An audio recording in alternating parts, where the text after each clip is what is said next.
चलिए friends, account start करने जा रहे हैं। One of the best subject, best topic. आप सुनिए सर, जैसे मान लीजिए हम इंडिया में हैं तो हिंदी चल लीजिए, हमारी अपनी लैंग्वेज हो गई, हिंदी हो गई, पंजाबी, उर्दू, संस्कृत, वटेवर ये सब। अगर मान लीजिए हम इंग्लिश लैंग्वेज की बात करें तो अगर हमने इंग्लिश लैंग्वेज को सीखना शुरू किया तो सबसे पहले हमने क्या सीखना शुरू किया? ABCD, right. फिर एबीसीडी हमने शुरू करे, फिर उसे छोटे छोटे वर्ड्स को मिला के कुछ हमने सीखना शुरू किया। Is that clear? कि हाँ भाई चलो इन तीन दो लेटर को मिला दोगे तो ये बन जाएगा, तीन लेटर को मिला दोगे तो ये बन जाएगा, फोर लेटर को मिला दोगे तो ये कुछ बन सकती हैं option, like that. Is that clear? तो मीन्स इंग्लिश सीख रहे हैं तो हम कि हम एक लैंग्वेज सीख रहे हैं, राइट। इसी प्रकार से जब हम बात कर रहे हैं अपने अकाउंट्स की, तो अकाउंट्स में कुछ ऐसी टर्म या ऐसी टर्मिनोलॉजी हो सकती हैं, अब बात समझ रहे हैं, जो थोड़ी सी डिफरेंट हो हमारी रोजमर्रा जिंदगी से। तो इसलिए सबसे पहले जब हम अकाउंट सीखना शुरू कर रहे हैं तो सबसे पहले यहाँ शुरुआत जो होगी वो इस बात से होगी, बेसिक अकाउंटिंग टर्म्स से, कि जो अकाउंट्स है उसमें हमारी कौन कौन सी टर्म्स हैं जो इस्तेमाल होंगी, ताकि जब वो अकाउंट्स पढ़ें तो हमें ये ना समझने लगे कि ये क्या आ गया। Is that clear? सबसे पहले शुरू हो जाइए सर, हेडिंग डालिए basic accounting terms. Basic accounting terms में सर सबसे पहली टर्म आ रही है सर हमारी बिजनेस ट्रांजेक्शन।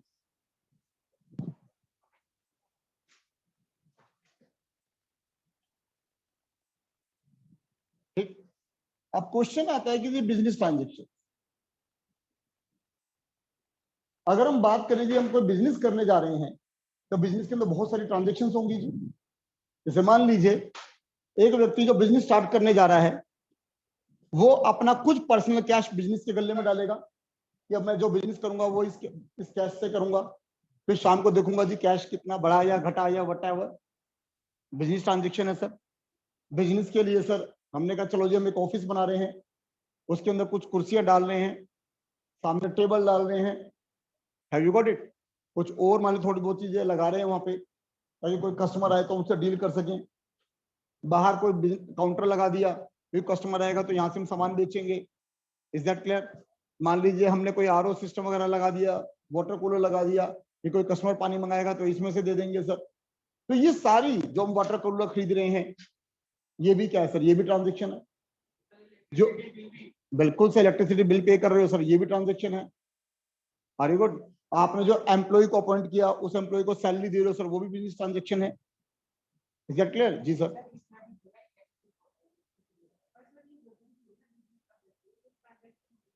हाँ, लेकिन वो इलेक्ट्रिसिटी बिल जो आप पे कर रहे हो that electricity bill of business, अगर बिजनेस का इलेक्ट्रिसिटी बिल है तो बिजनेस ट्रांजेक्शन है ना। अगर मेरे घर का इलेक्ट्रिसिटी बिल है तो वो बिजनेस ट्रांजेक्शन थोड़ी ना है। लेकिन वही इलेक्ट्रिसिटी बिल अगर बिजनेस का है तो बिजनेस ट्रांजेक्शन है फिर वो। तो ऐसी सभी transaction that's related to the business known as business transaction. ठीक है जी, क्योंकि उन्हीं ट्रांजेक्शन करने के बाद बिजनेस में हम प्रॉफिट अर्न कर सकेंगे। Is that clear? तो जैसे यहाँ पे बिजनेस ट्रांजेक्शन मैंने एफ तक लिखी है, बट डजंट मीन कि यही है। अरे भैया एफ नहीं, पूरा 10 पेज भर जाए तो भी कम पड़े। Is that clear? इतने बिजनेस ट्रांजेक्शन हो सकती हैं। जैसे हमने कहा गुड्स को परचेज करा सप्लायर से, तभी तो बेचोगे। उसके बाद सेलिंग प्रोडक्ट कस्टमर, फिर कस्टमर को बेच दिया गुड्स। पेमेंट टू एम्प्लॉय, जो एम्प्लॉय वर्कर काम कर रहे हैं उनको पेमेंट दे रहे हैं हम। फिक्स एसेट परचेज कर रहे हैं ऑर्गेनाइजेशन के लिए, जैसे मैंने भी आपसे कहा चेयर खरीद रहे हैं सर, टेबल खरीद रहे हैं सर, एयर कंडीशनर खरीद रहे हैं, वाटर कूलर खरीद रहे हैं, आरओ खरीद रहे हैं, ऐसे बहुत सारे फिक्स एसेट खरीद रहे हैं, लैंड खरीद रहे हैं, बिल्डिंग खरीद रहे हैं, प्लांट खरीद रहे हैं, मशीनरी खरीद रहे हैं, फर्नीचर खरीद रहे हैं, फिक्सचर खरीद रहे हैं। अभी धीरे धीरे करके ये सब कुछ आ जाएगा। ठीक है जी? तो यानी कि कोई फिक्स एसेट परचेज कर रहे हैं। पेमेंट ऑफ एक्सपेंसेस, तो अभी मैंने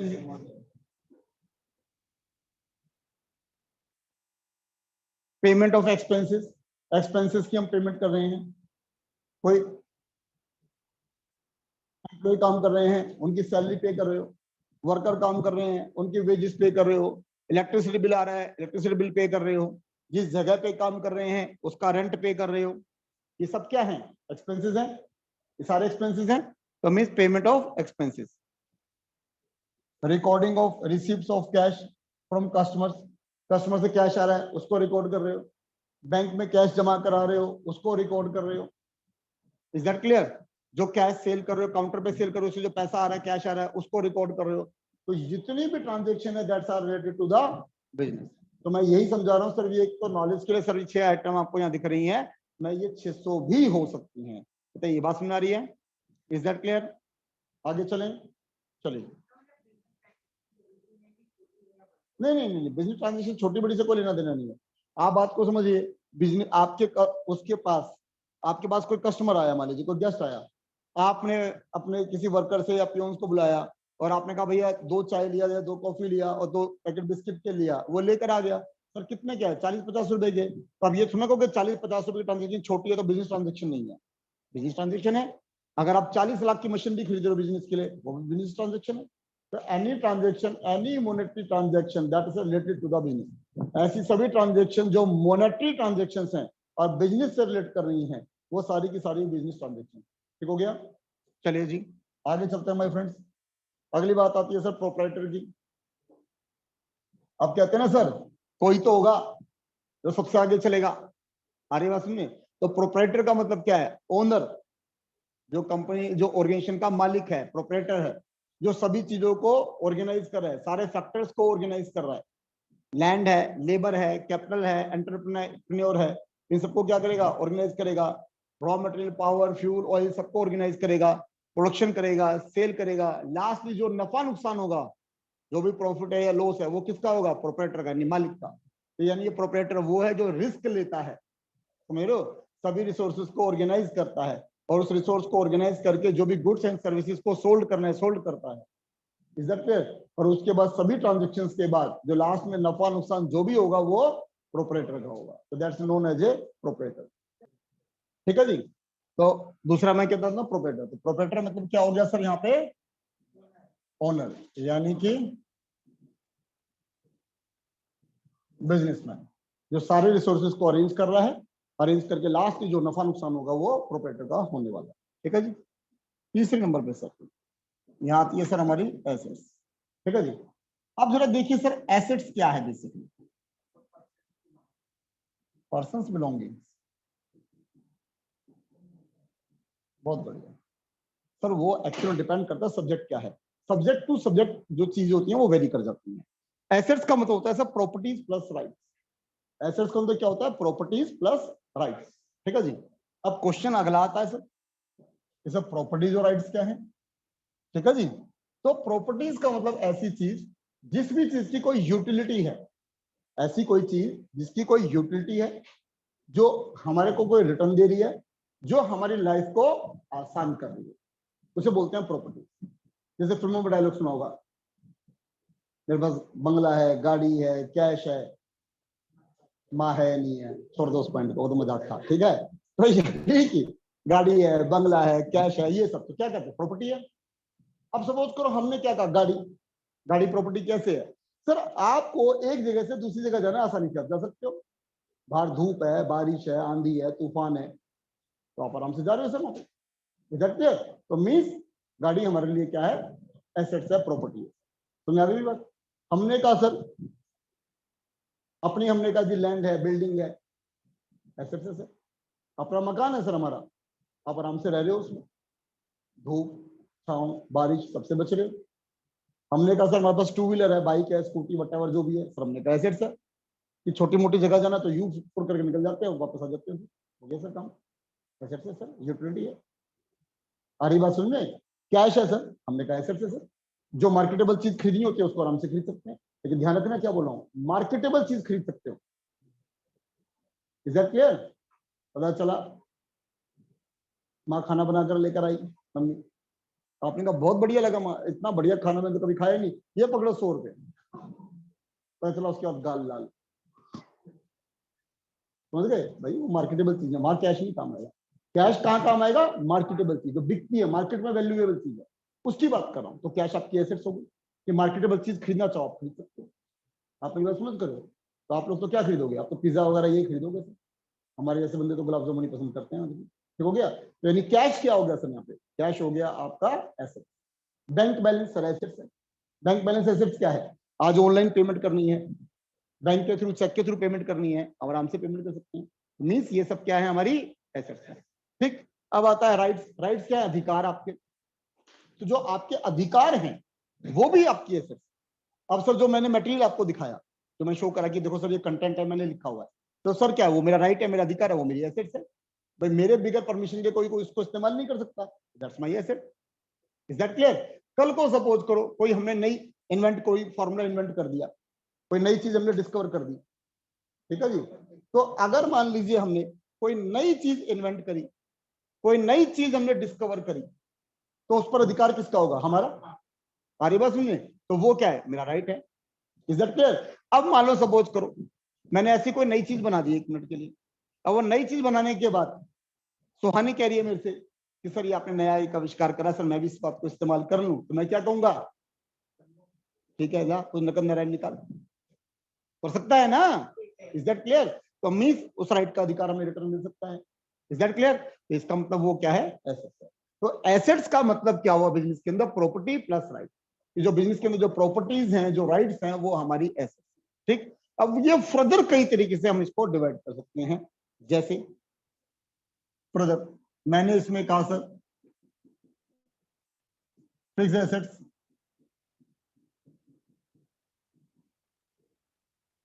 नॉन करंट एसेट्स,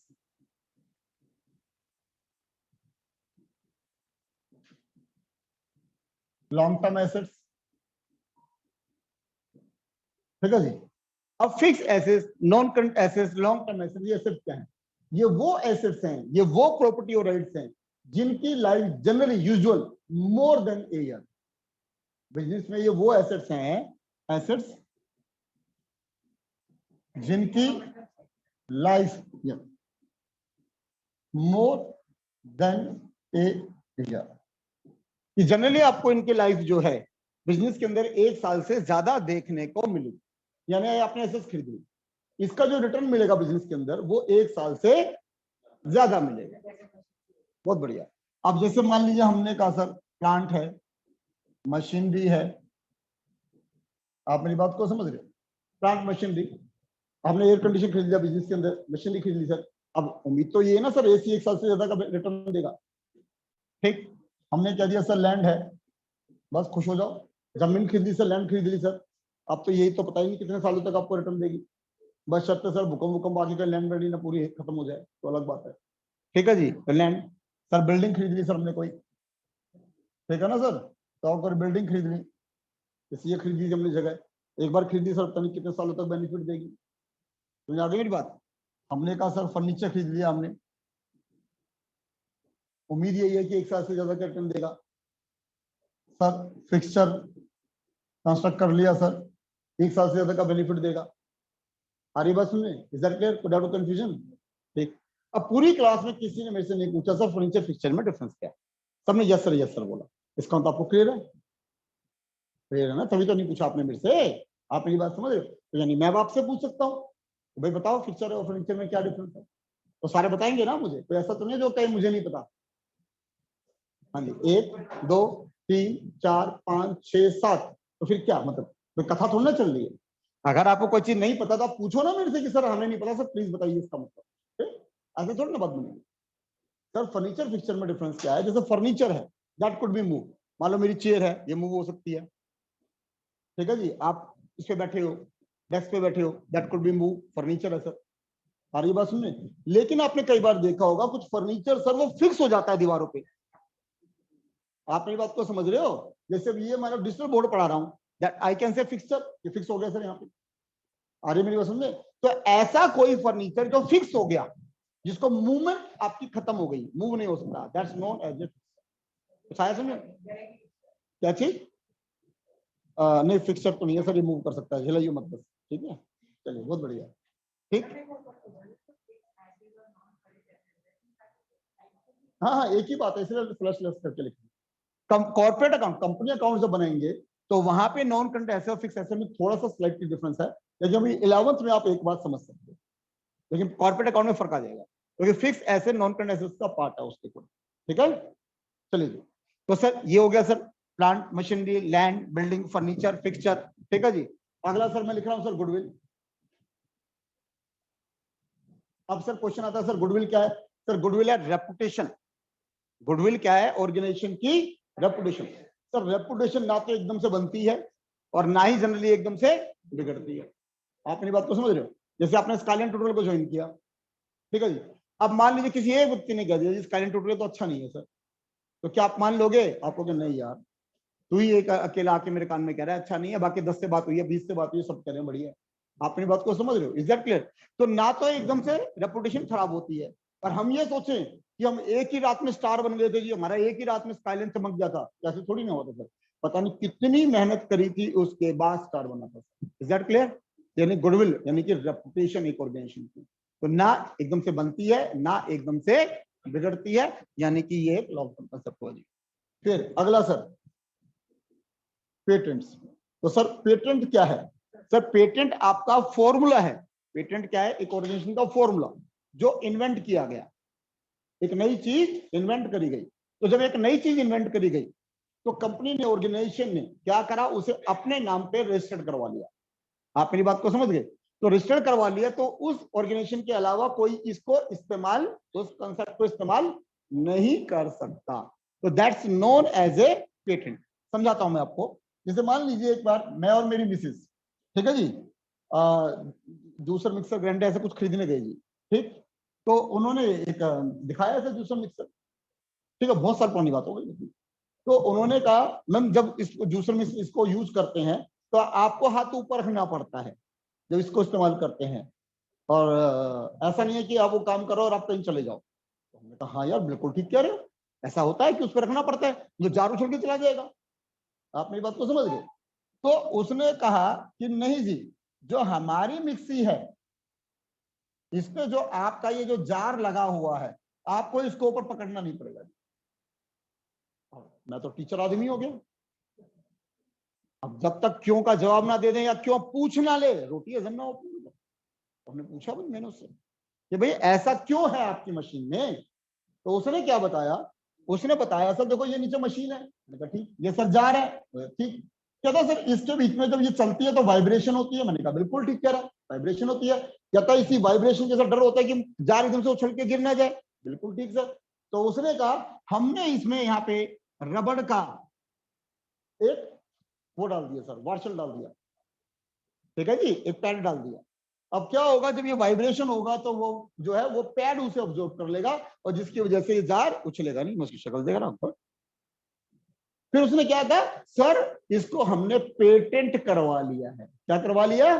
पेटेंट। ये जो टेक्निक है कोई बहुत लंबी चौड़ी टेक्निक नहीं है, लेकिन हमने इसको पेटेंट करवा लिया। पेटेंट का मतलब अब दूसरी जूसर मिक्सर ग्राइंडर जो कंपनीज हैं वो इसको, इस कंसेप्ट को, इस टेक्नोलॉजी को इस्तेमाल नहीं कर सकती। अब इसका मतलब क्या हुआ कि जिस व्यक्ति को मान लो ये लगता है कि हाँ जी हमें काम करके इधर उधर जाना है तो उसको खरीदनी पड़ेगी इस कंपनी की, और इस बात के लिए, इस एडवांटेज के लिए कंपनी फालतू चार्ज कर सकती है। तो यानी पेटेंट का फायदा हुआ ना।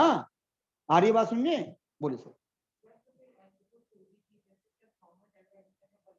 सर मेरी बात खत्म कहाँ हुई थी? आप मेरे से आगे भाग गए। हाँ जी सर चले आगे। चलिए, तो सर अब जो ये पेटेंट करवा लिया, तो अब जो पेटेंट होता है कभी किसी टेक्नोलॉजी का, तो अब मान लो वो पेटेंट हो गया। सर नाम सर आपका? अंकुश, आ गया नाम? अंकुश राठौर। अब ये पेटेंट करा लिया अंकुश राठौर। अब सर हमारे अंकुश राठौर जी इतने कंजूस हो, कह रहा बस भाई अब तो ये मेरा ही पेटेंट हो गया, लाइफ टाइम मेरा हो गया। तो सर ऐसा नहीं होता, ऐसा नहीं होता। जब भी आपकी कोई टेक्नोलॉजी आप डेवलप करोगे तो जो पेटेंट करती है सरकार वो एक लिमिटेड टाइम के लिए पेटेंट करती है, 4 साल 5 साल बताएगा कि इतना टाइम तक ही आपका, उसके बाद पूरे जहान का। तो जो आप थॉमस एडिसन वाली बात करें वो यही है कि जैसे थॉमस एडिसन ने मान लीजिए बल्ब बनाया, तो अगर वो ये कहता है तो मैं तो मर जाऊं, मतलब मैंने बना दिया मेरा ही है जितना बना रहा हूं, तो चलो वो मर जाता, हमारे को बल्ब भी नहीं मिलता, तो फिर हम अंधेरे में। इसलिए टेक्नोलॉजी कभी भी लाइफ टाइम के लिए पेटेंट नहीं करी जाती। समझ आगे मेरी बात? तो बस ये 4 साल 3 साल 5 साल के जो पेटेंट करवा दिया उसके अंदर आप बेनिफिट उठा लीजिए उसका। तो जैसे मान लो कंपनी ने पेटेंट करवाया और 4 साल के लिए सरकार ने पेटेंट कर दिया, अब 4 साल कब तक आप उसका मुनाफा खा लो सर, उसके बाद सारे जहान का। ठीक, अब तो बता रहा हूं मैं आपको, ये बात हो गई। अब दूसरी कंपनी ने क्या करा? अच्छा हम ये नहीं डाल सकते, कोई बात नहीं। दूसरी कंपनी ने क्या करा? जार अंदर जाएगा जी, यूं घुमाओ होल्डर की तरह, बल्ब जैसे होता है, लॉक हो गया तो छाल लो सर, कहां चलेगा। आ रही बात सुनने? तो क्या कहा, ये पेटेंट करा लेते हैं। आप समझो मेरी बात को, मैं क्या समझाता रहा हूं। मतलब क्या है, गेम किसकी है? दिमाग की। गेम दिमाग की है। जब आप कुछ अलग कुछ करोगे तभी तो आप कुछ अलग कमाओगे। मैं ठीक कह रहा हूं? तो ये सारी चीज क्या है? पेटेंट। Is that clear? यानी पेटेंट जो आपने कराया तो ऑब्वियसली 1 साल से तो ज्यादा होगा, तो क्या हो गई सर? यूटिलिटी राइट्स हो गया। ये भी एक तरीका क्या है? अधिकार, राइट। तो ये भी क्या हो गया? एसेट्स, क्योंकि इससे आप कमा सकते हो। ठीक हो गया? आगे चलते हैं सर। इसके अगला एग्जांपल दे रहा हूं सर मैं आपको, कॉपीराइट्स। ठीक है सर। अब कॉपीराइट्स क्या है सर? मान लीजिए कोई कंटेंट है, आपने कोई अपना कोई मैटर लिख दिया, आपका यूनिक मैटर है, आपने उसका कॉपीराइट, अब वो उसके पास है सर जिसने वो लिखा है। मेरी बात समझ आ रही है? अब मान लो कोई व्यक्ति दूसरा कहता है कि ये कंटेंट आपने लिखा है, इसको मैं पब्लिश करना चाहता हूं, तो मेरा कॉपीराइट वो ले रहा है। मान लीजिए मैंने, मान लो मैटर लिखा, अभी जैसे मैंने अभी आपके सामने जो लिखा है सर, ये मेरी जो बुक मैं आपको दिखा रहा हूं, जो आपके सामने ये जो मेरा बुक आपको नजर आ रही है, अब ये सारी बुक मैंने लिखी हुई है सर, ये सारा कंटेंट मैंने लिखा हुआ है, नजर आ रहा है सर ये सारा कंटेंट। तो अब इसका कॉपीराइट किसके पास है सर? मेरे पास है। इसका सारा कॉपीराइट किसके पास है? मेरे पास है। Is that clear? तो अब अगर कल को पब्लिशर ये कहता है कि संजीव जी मैं आपका ये मटेरियल मैं जो है निकाल के प्रिंट करके मार्केट में बेचना चाहता हूँ, तो आपको क्या लगता है? मैंने कॉपीराइट उसको दे दिया, तो बदले में मुझे कुछ देगा या नहीं देगा? या वो कहेगा धन्यवाद संजीव जी, आप बड़े मिलकर खुशी हुई आप? ऐसा तो नहीं होगा ना। तो ऑब्वियसली मुझे कुछ रिटर्न मिलेगा। तो कॉपीराइट उसके पास गया और मुझे रिटर्न मिलेगा। तो जो कॉपीराइट उसको जा रहा है, तो कॉपीराइट लेके उसको भी तो फायदा हो रहा है, तो उसकी एसेट्स हो गई। मेरे को क्या मिल रहा है? रॉयल्टी। मेरे को क्या मिल रहा है? रॉयल्टी, जो मुझे वो देगा। That's my income. वो क्या हो गई? मेरी इनकम हो गई। तो अभी अगर मैंने किसी को नहीं दिया तो कॉपीराइट अभी मेरे पास ही है। जी सर। नहीं तो है ही मेरा, इसमें क्या करा मैं? सर तो प्रूफ तो मैं कर दूंगा, मैं पता नहीं कहाँ कहाँ अपने दिखा दूंगा। मैं पता नहीं ये मटेरियल कितना कितना पुराना मेरे स्टोर पे जो पड़ा है मैं वो दिखा दूंगा। ये लो 10 साल पुराना, ये लो मैंने लिखा रखा, तू दिखा दे अपना। हाँ जी। हाँ नहीं नहीं सर, वो पेटेंट होता है, कॉपीराइट नहीं होता। कॉपीराइट तो लाइफ टाइम के लिए होता है। तो कॉपीराइट तो मैंने दे दिया 4 साल के लिए, 5 साल के लिए बांटता हूँ उसको, तो 4-5 साल के बाद मैं किसी और को दे सकता हूँ, उसके बाद कुछ साल के बाद किसी और को दे सकता हूँ, लेकिन मेरा कंटेंट है वो अधिकार मेरा रहेगा। लेकिन ऐसा भी हो जाता है कि मान लीजिए मैंने ये लिखा और आपने कहा जी कॉपीराइट मैं ले रहा हूँ, और लाइफ टाइम के लिए भी मेरा हो गया। ठीक है जी कि सर मैं आपको 50 लाख रुपए दे रहा हूँ, लाइफ टाइम के लिए दे रहा, अब आपका कुछ नहीं चाहिए, तो वो भी हो जाता है एक बार। तो फिर मेरा कोई अधिकार नहीं देगा, फिर अब जो हो गया वो आपका है। और 50 लाख का फिर आप 5 लाख कमाओ, 50 लाख कमाओ, 50 करोड़ कमाओ, फिर मैं आपको कुछ नहीं कर सकता। रॉयल्टी में ये होता है जो आपके पास पैसा हो रहा होता है उसमें कुछ प्रपोर्शन मेरे पास है, उसे रॉयल्टी बोलते। हो गया? चलिए आइए सर। तो जनरली जो कॉपीराइट है सर वो 1 साल से ज्यादा के लिए होगा। ठीक हो गया? तो ये भी सर हमारी क्या हो गई? एसेट्स हो गई। ठीक है सर। हाँ जी, रॉयल्टी तो मेरे को मिलेगी ना, कॉपीराइट सामने वाले को दे दिया, रॉयल्टी मेरे को मिलेगी। अगला हो गया सर ट्रेडमार्क। अगला क्या हो गया? ट्रेडमार्क। आपने देखा होगा कई बिजनेस जो कर रहे होते हैं वो कोई एक ट्रेड ले रखा, ट्रेड बना रखा होता है, और उस ट्रेड सिंबल से, उस सिंबल से, उस लोगो से अपना बिजनेस कर रहे होते हैं। आप ये बात को समझ रहे हो? जैसे स्काईलाइन ट्यूटोरियल है, हमने अपना लोगो बना रखा है, अभी बनवाया कुछ टाइम पहले, तो धीरे धीरे करके उसे पॉपुलर कर रहे हैं। ठीक है, आ रही मेरी समझे? जैसे LIC है, LIC ने एक दिया बना रखा है, 2 हाथ ऐसे बना रखे हैं, वो उनका ट्रेडमार्क है। जो विंडो है, सॉफ्टवेयर जो हम काम करते हैं, विंडो ने 4 छोटी छोटी विंडो बना रखी है, उसमें लाइट आ रही है, वो उसका वो है ट्रेडमार्क है। मेड इन इंडिया ट्रेडमार्क मतलब? सॉरी,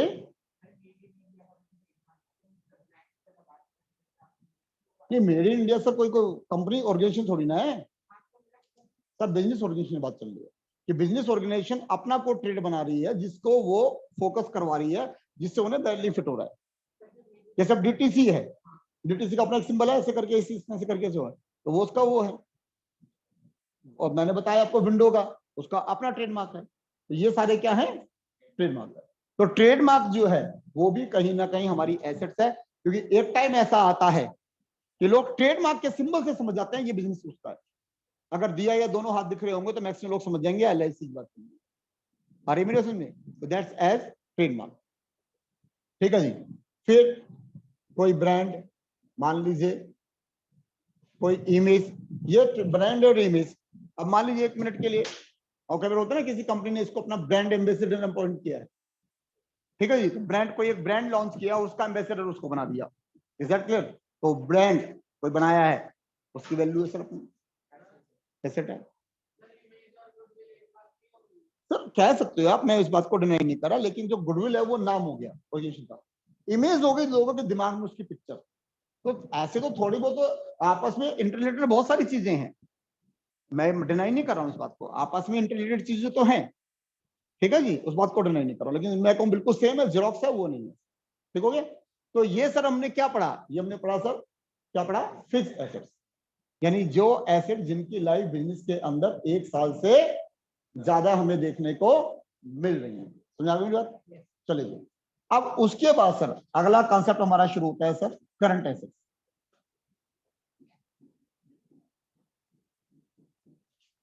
करंट एसेट स्लैश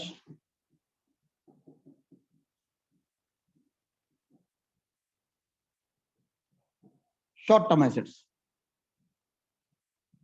अब ये कौन सी एसेट्स हैं? तो मेरा बेटा ये वो एसेट्स है जनरली, ये वो एसेट्स हैं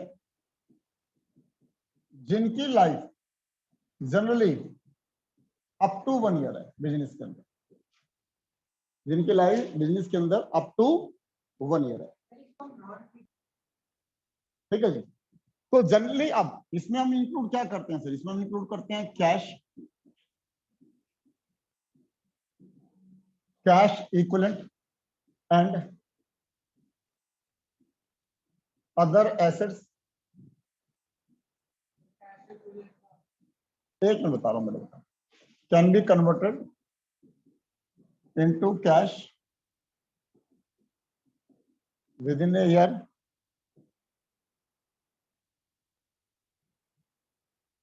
generally without loss. Sir cash, तो बिजनेस के पास जो कैश है सर वो एसेट्स है, संपत्ति है, इसमें तो कोई डाउट नहीं। भाई अगर आप में से कभी किसी को लग रहा हो कैश एसेट्स नहीं है, बाई चांस किसी को लगे तो कोई दिक्कत नहीं है, जितना हो मेरे को दे देना। अगर आपको लगे कभी आपकी संपत्ति नहीं है, कैश है, तो आपको कभी ऐसा लग रहा हो कि उठाने में दिक्कत हो रही है, बाहर महसूस हो रहा हो, तो ऑलवेज वेलकम, ठीक है, हंसी आई ना? इसका मतलब क्या हुआ, एसेट्स है सर, सोचने वाली बात ही नहीं है। Is that clear? यानी कैश क्या है, हमारी एसेट्स है। कैश इक्विवेलेंट,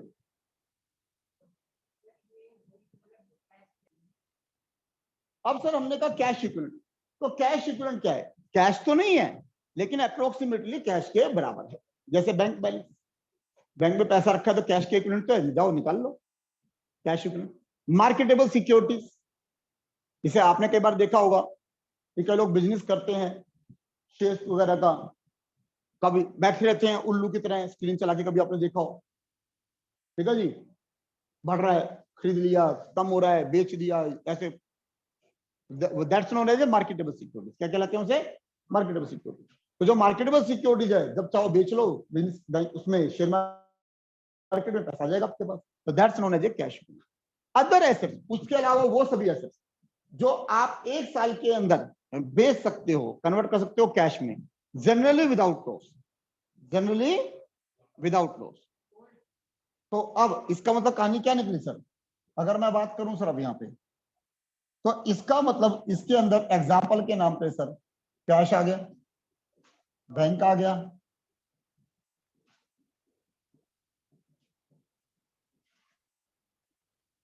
मार्केटेबल सिक्योरिटीज, तो कैश, कैशेरा, कैश इक्विवेलेंट, बैंक और मार्केटेबल सिक्योरिटीज हो गई।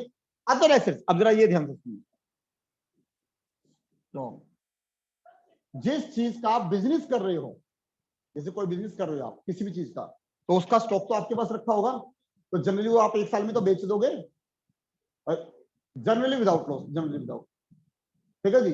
अब कोई ये कह रहा है जी मेरा रेडीमेड गारमेंट्स का काम है सर, शर्ट पैंट ट्राउजर वगैरह ये सब रखता हूँ, तो स्टॉक हो गया, भाई जो कहे 1 साल में तो बेच देगा, पता चला जी 8-9 महीने में नहीं बिका, तो बंदा क्या कहता है, अरे भाई सेल पे लगा और बेच से, डंप हो गया तो कुछ भी नहीं मिलेगा।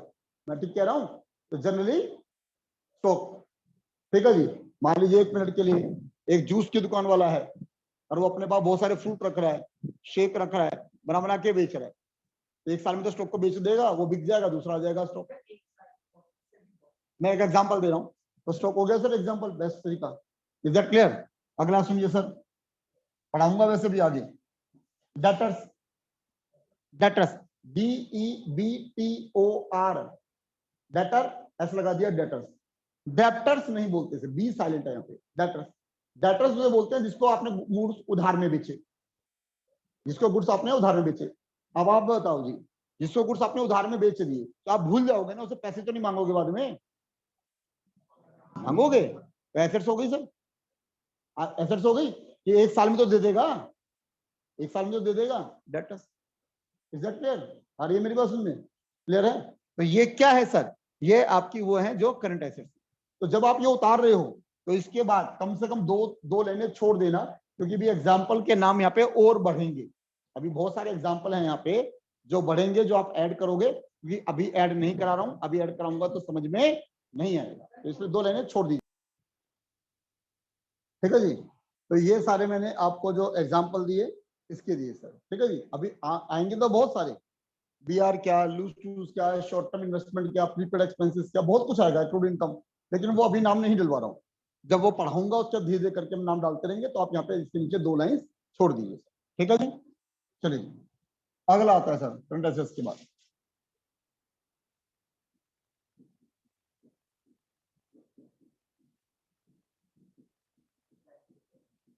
टेंजिबल एसेट्स, जैसे कि नाम से क्लियर है सर, टेंजिबल एसेट जिनकी फिजिकल अपीयरेंस है, जिनकी भौतिकता है, जिनको हम छू सकते हैं, टच कर सकते हैं। ठीक है जी? तो ये कौन सी एसेट्स है? ये वो एसेट्स है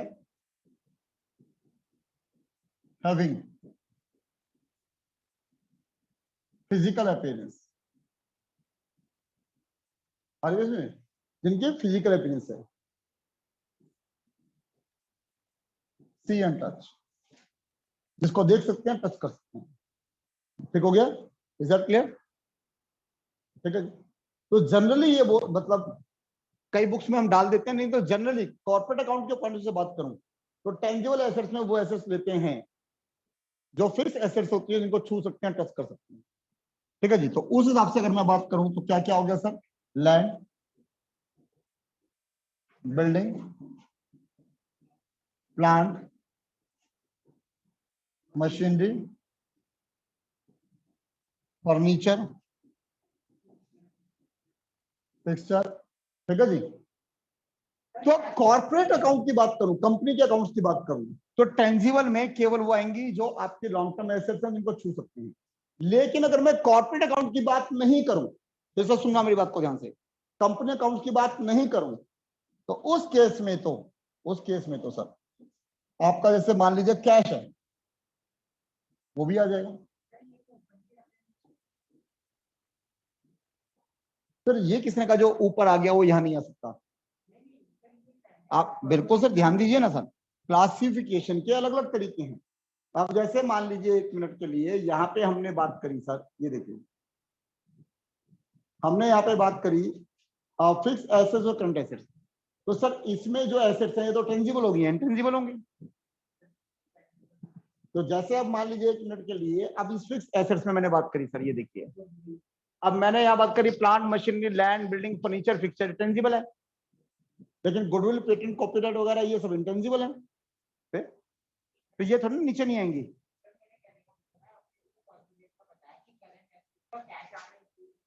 हाँ, अगर कॉर्पोरेट अकाउंट के पॉइंट से बात करता हूं तो, क्योंकि नहीं सर उसका रीजन है ना, एक्चुअल में क्या, देखो कॉर्पोरेट अकाउंट में क्या होता है, जो आपकी नॉन करंट एसेट्स है सर, जो आपकी नॉन करंट एसेट्स है उसको टेंजिबल में और इनटेंजिबल में डिवाइड कराया गया है, इसलिए उसमें करंट एसेट्स तो नहीं आएगी ना। आ रही मेरी बात समझे? अगर मैं कॉर्पोरेट अकाउंट को हटा दूं तो कैश और स्टॉक टेंजिबल में आएंगे। भाई कैश हम छू सकते हैं, स्टॉक हम छू सकते हैं, टच कर सकते हैं, देख सकते हैं। सर वहां अपनी क्लासिफिकेशन अभी पढ़ाऊंगा, 12th में आएगा, 11th में आएगा, 11th में कॉर्पोरेट अकाउंट नहीं है, 12th में स्टार्ट होगा। ठीक है? तो बता मैं इसलिए रहा हूं कि कल को आप ये बोली सर हमने ना आपकी रिकॉर्डिंग देखी थी 12th में, आप मुझे कहो भाई रिकॉर्डिंग तो अब ये आज की भी हो रही है, कल को आप 12th में कहो सर देखिए आपने ना सर कहा था हमसे, सर कैश और स्टॉक को टेंजिबल एसेट्स कहा था, हाँ सर आज आप 12th में मना कर रहे हो कॉर्पोरेट अकाउंट में, तो इसलिए बता के चलना। ठीक हो गया? ठीक है? तो कॉर्पोरेट अकाउंट के हिसाब से केवल टेंजिबल में फिक्स एसेट्स जो हैं वही टेंजिबल में, नॉन करंट एसेट्स नहीं है। ठीक हो गया। चलिए अब टेंजिबल के बाद अब अगर मैं बात करूं सर अगला इंटेंजिबल, तो नाम से सर फिर से क्लियर है कि इंटेंजिबल एसेट्स में सर अब वो एसेट्स आएंगी जिनकी फिजिकल अपीयरेंस नहीं है सर। ये वो एसेट्स हैं नॉट हैविंग फिजिकल अपीयरेंस, जिनकी अपनी कोई फिजिकल अपीयरेंस नहीं है। ठीक है जी। कांट सी इन टच, जिसको आप देख नहीं सकते, छू नहीं सकते सर। ठीक है जी। एग्जाम्पल वही ऊपर वाले से आएंगे सर।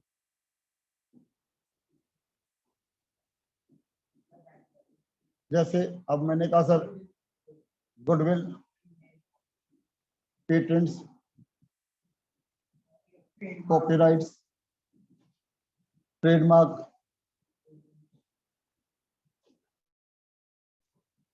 ब्रांड, इमेज, ठीक है जी। तो ये सारी हमारी क्या हो गई इंटेंजिबल। तो वी कैन फील, इमेजिन कर सकते हैं, फील कर सकते हैं, बट हम इसको ये नहीं कह सकते कि हाँ हम इन्हें छू सकते हैं, टच कर सकते हैं। ये सारी हमारी क्या नजर आ रही है इंटेंजिबल। ठीक हो गया।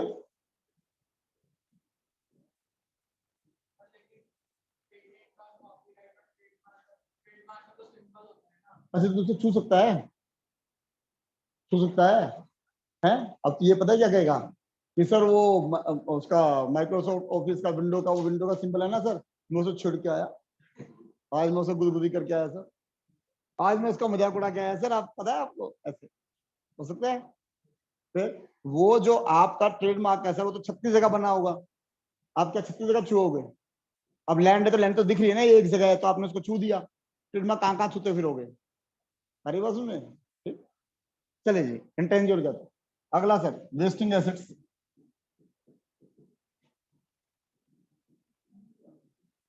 ये मेरे को भी याद नहीं आ रहा आज यार। मेरे को एक बात, चलो पढ़ाई तो होती रहेगी सर, पढ़ाई तो का क्या है, जरा मेरे को एक बात बताओ सर, पढ़ाई भी इनसे कंटिन्यू कर लेंगे अगली क्लास में, पहले एक चीज बता दो बस मुझे।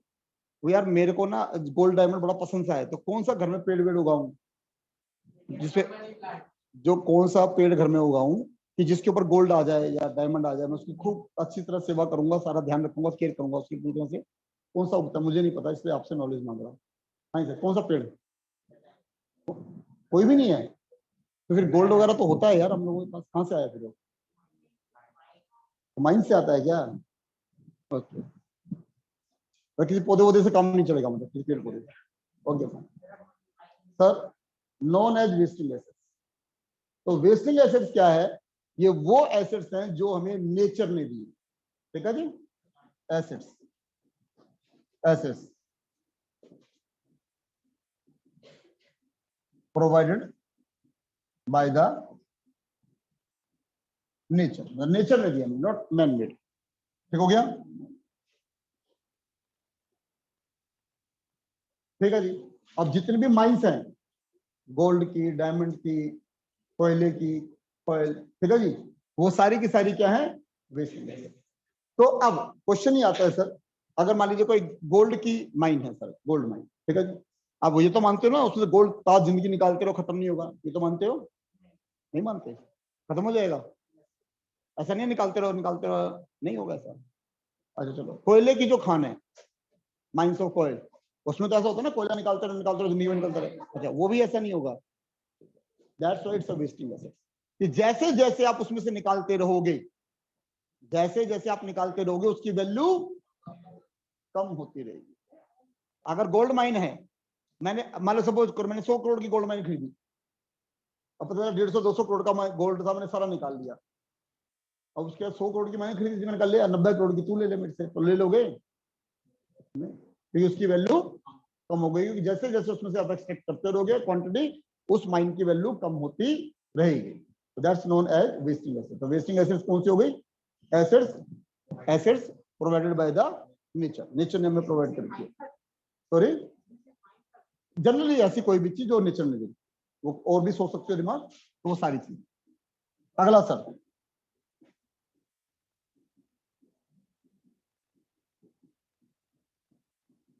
लिक्विड एसेट्स, दूसरा नाम क्विक एसेट्स। तो सर लिक्विड एसेट्स या क्विक एसेट्स, ये वो एसेट्स हैं जो वेरी शॉर्ट टर्म के अंदर कैश में कन्वर्ट हो जाती है। आर यू सुन में? जो क्विक एसेट्स हैं ये क्या हैं? Quick assets cash, cash equivalent and other assets that can be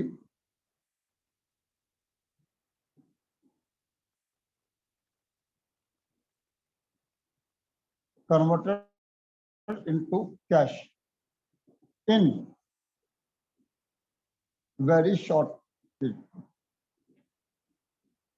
अभी शॉर्ट पीरियड डिफाइन नहीं है सर, हम कहें जी 2 दिन 4 दिन हफ्ता 10 दिन, इसमें डिफाइन नहीं है, बस ये डिफाइन है वेरी शॉर्ट पीरियड। ये बहुत शॉर्ट पीरियड के अंदर बाकी अदर एसेट्स कैश में कन्वर्ट हो जाएंगे। भाई कैश तो पहले से ही कैश है, वो क्या कन्वर्ट होगा? कैश इक्विवेलेंट, ठीक है जी, बैंक में जो पैसा निकाल लो सर। बाकी अदर ऐसे जो आप बहुत शॉर्ट टर्म में कैश में कन्वर्ट कर सकते हो उसे बोलते हैं क्विक एसेट। नहीं सर, अब जैसे एग्जांपल की बात करें अगर हम यहाँ पे क्विक एसेट लिक्विड एसेट्स के, सर पहला तो कैश हो ही गया, दूसरा सर बैंक, मार्केटेबल सिक्योरिटीज, ये तो हो ही गए ना सर।